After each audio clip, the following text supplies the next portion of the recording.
शांतता काळात म्हणजेच मतदानापूर्वी आणि प्रचार संपल्यानंतरच्या काळात परवानगीशिवाय हॉटेलमध्ये थांबल्यानं विनोद तावडेंवर गुन्हा दाखल झालाय, तर राजन नाईक यांच्यावर हॉटेलच्या खोल्या बुक करत पैसे वाटल्याप्रकरणी गुन्हा दाखल झालाय।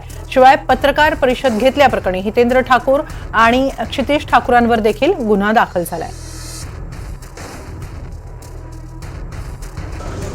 विरारच्या विवंता हॉटेलमध्ये भाजपचे राष्ट्रीय सरचिटणीस विनोद तावडे यांना पैसे वाटप केल्याचा आरोप करत बहुजन विकास आघाडीच्या कार्यकर्त्यांनी घेरलं होतं।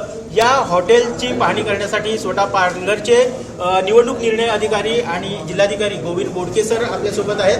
सर, या हॉटेलची आपण पाहणी केलेली आहे, काय नेमकं प्रकरण होतं, काय तक्रार? नाही एक काम या ठिकाणी सकाळी 11च्या सुमारास की या हॉटेलमधून काही पैसे वाटप होत आहेत निवडणुकीच्या अनुषंगाने, अशी तक्रार जेव्हा आमच्या निवडणूक आयोगाच्या फ्लाइंग स्क्वॉडला मिळाली, निवडणूक निर्णय अधिकारी जे 132 नाला सोपारात त्यांना मिळाली, तेव्हा तात्काळ फ्लाइंग स्क्वॉडची टीम या ठिकाणी पोहोचली। त्याचबरोबर संबंधित पोलीस अधिकारी पण अगोदर पोहोचलेलेच होते आणि त्या चौकशी सुरू केली आणि त्याचं रेकॉर्डिंग चालू केलं आणि त्या अंतर्गत ज्या रूममध्ये ह्यांच्या तक्रारीच्या अनुषंगाने ज्या रूमवर मध्ये थांबलेले होते किंवा बुकिंग केलेली होती त्या सगळ्या रूमची तपासणी केली। त्या तपासणीनंतर जवळपास 9,91,500 रुपये आणि काही कागदपत्र मिळालेले आहेत। ती आमची फ्लाइंग स्क्वॉडची टीमने ते जप्त केलेले आहेत आणि त्या अनुषंगाने FIR दाखल केलेला आहे। एकूण किती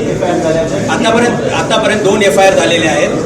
पहिला FIR जो झालेला आहे की जाहीर निवडणुकीचा प्रचार संपल्यानंतर म्हणजे 18 तारखेला संध्याकाळी 6 वाजल्यानंतर जो 48 तासाचा जो सायलेन्स पिरियड असतो, त्या सायलेन्स पिरियडमध्ये कोणत्याही विधानसभा मतदारसंघामध्ये त्या मतदारसंघाचे जे जर वोटर नसतील किंवा त्या नागरिक नसतील, रहिवासी नसतील, तर त्यांना ह्या मतदारसंघामध्ये वास्तव्य करता येत नाही आणि